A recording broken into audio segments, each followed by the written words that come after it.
Star Wars The Rise of Skywalker is now just 111 days away from its official release by writer and director J.J. Abrams and Chris Terrio, as well as creator George Lucas, that is all set and ready to end the Skywalker saga and the sequel trilogy itself, while also providing many different twists and turns. This is Mike Zero. Make sure to subscribe if you're new to the channel for future Star Wars content. Now, that's one great thing about Episode 9, is that yes, it will have a lot of surprises in this movie and will answer many of the burning questions from The Force Awakens by director J.J. Abrams. Now, with that being said, we do know that Episode 9 is a very important film to Disney and Lucasfilm, but not just them, but also to us, the Star Wars community, the Star Wars fans around the world, that actually make these films a success, and it's all a matter of how it's going to be done that's really going to make and satisfy the fans. Now, on top of all this, these past couple of weeks or so, we've been learning a whole lot more about this film, and when it all comes down to one of the big set leaks that involves, of course, Adam Driver, Lupita Nyong'o, as well as 6 unnamed actors portraying the Knights, this is where things begin to get very intense for Episode 9. Now, specifically, it's described that one of the scenes that were filmed during the month of October of 2018, just late last year, involved the sequence with Adam Driver, Lupita Nyong'o, and the 6 actors that portrayed the Knights of Ren. It said that the scene was filmed over in Cardington, where many rain machines were used, where Lupita was seen in a motion capture suit as Maz Kanata, holding the Skywalker saber hilt in the downpouring rain, next to a dead body that Kylo Ren kills in the scene.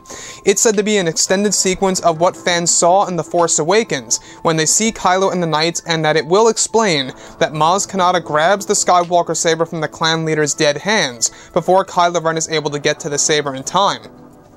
Now, it's explained that this scene sets up a moment where Kylo once owned Luke's saber that was eventually stolen, where Ren goes on the hunt to discover the saber hilt, where Maz Kanata is caught in between the battle of the Knights going up against the clan members. The sequence is said to be very brief that will explain how it fell into the hands of Maz Kanata. However, how it fell into the hands of Kylo Ren first may also be revealed from another scene that was filmed involving the origins of the Skywalker saber after Empire.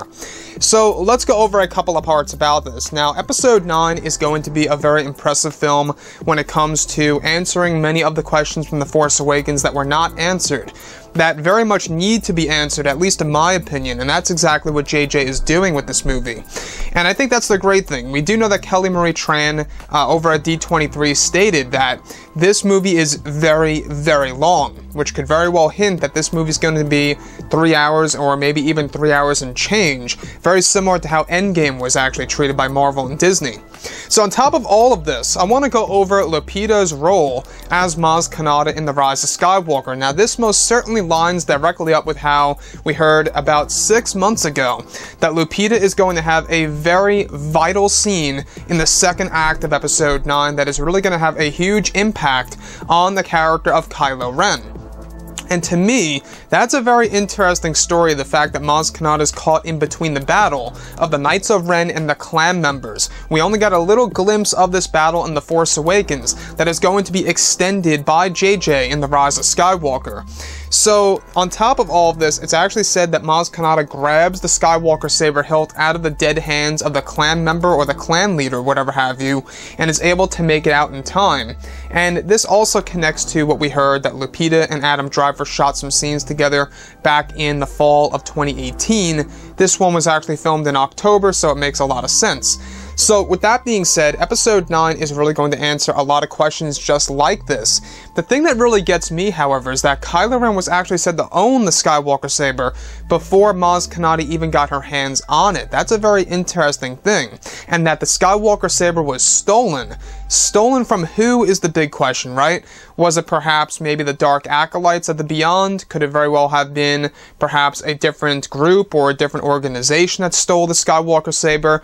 Heck, you know, for all we know, maybe Kylo Ren even used it in battle before he was even able to get his crossguard lightsaber, for all we know. So, with that being said, Episode 9 is really going to be a very complex movie when it comes to all of the different connections that take place in between the events of course, you know, the originals and the sequels. They're really going to fill in the gaps there.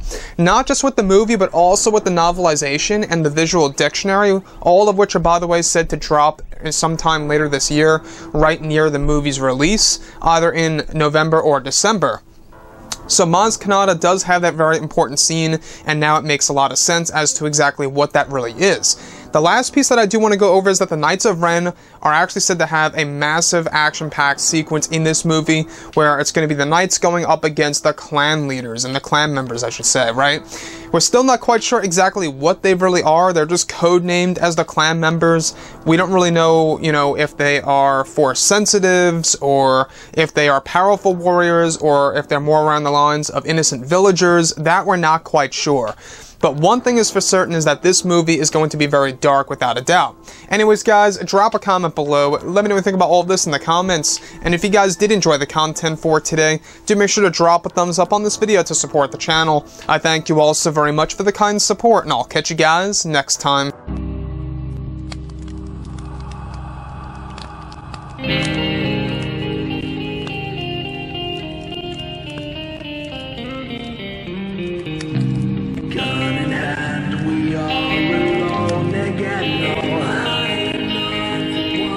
From night to moon, we hear them moans again.